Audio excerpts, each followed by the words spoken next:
Hello everyone, and thanks for joining me here.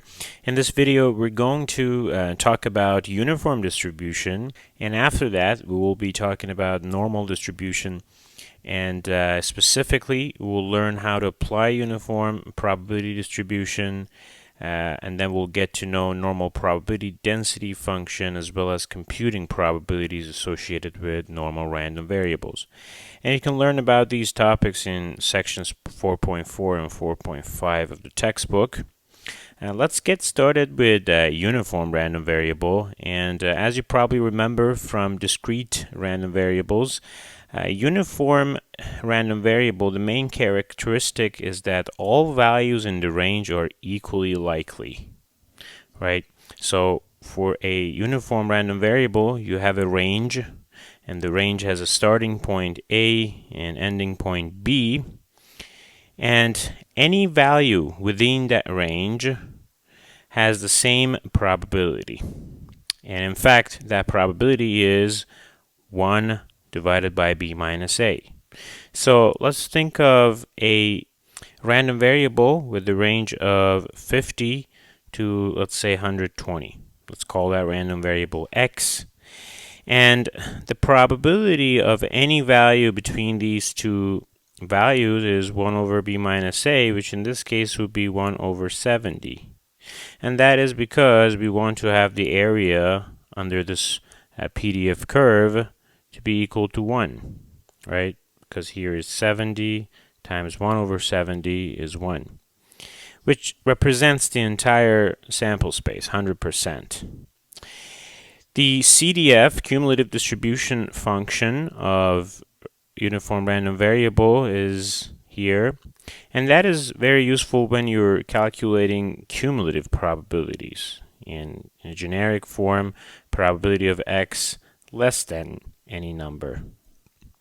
Using the same example that we had here, if you were to calculate probability of X less than, let's say, 100, then you would use the CDF function, right? 100 is somewhere here maybe, and you're calculating this area. How do we calculate that probability? Well, that is X minus A over B minus A. So 100 minus 50 divided by 120 minus 50. And that is 5 over 7. So that's how you calculate cumulative probabilities. Probability of X less than any number. You can use the CDF formula for that.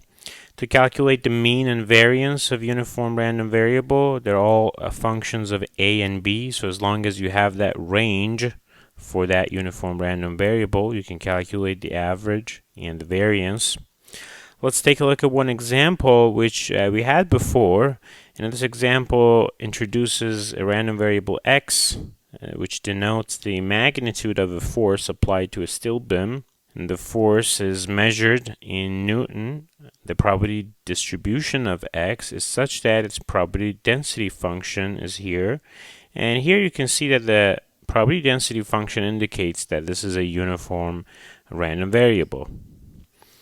And the range of this random variable is between 300 and 700.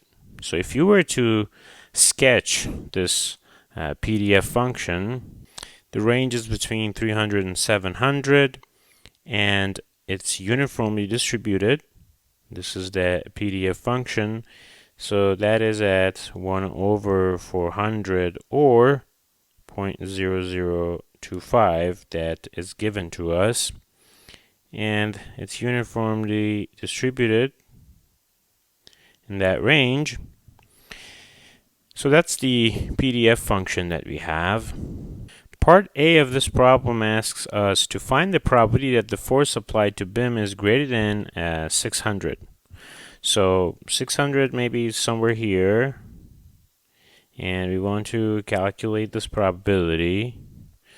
And to calculate that probability, there are different ways. One way is the old way of doing this. We have the PDF function. You can integrate from 600 to 700, which is the ending point of the range.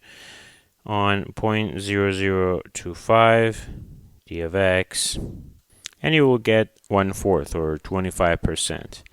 The other way to do this is to say that probability of x greater than 600 is 1 minus probability of x less than 600, right? And now here is the CDF function. It's a cumulative probability. So we can use the CDF formula that we had here to calculate the probability. So 1 minus x minus a over b minus a. In this case, x is 600 minus 300 over 700 minus 300, and that will give you the same answer, 1/4. I would recommend using the second approach because it's easier, and if you have the CDF function, you can quickly calculate that probability. Part B of this problem says there is a 30% chance that the force applied to the beam is less than x. Find that x. So this time, what we're doing is that there is an x somewhere here between 300 and 700 that the probability of the force being less than that x is 30%. So this area is 0.3. So we want to find that value of x. Well, how do we do that? The formal way of approaching this is that, the CDF at point x is 0.3, right? Because this area here, it's a cumulative probability. CDF at point x is exactly this area, which is equal to 0.3, so we can say that x minus a divided by b minus a is equal to 0.3, and therefore you can solve that here for x, and that is 420. You could approach this geometrically and take this as a rectangle. You have this side of the rectangle, and that is 0.0025, and you're looking for this side of the rectangle. You have the area, that is 0.3, so you can solve for that and find the x. That's another way of approaching this. And it's doable because this is a uniform random variable or distribution, and it's very simple to calculate areas and find the x.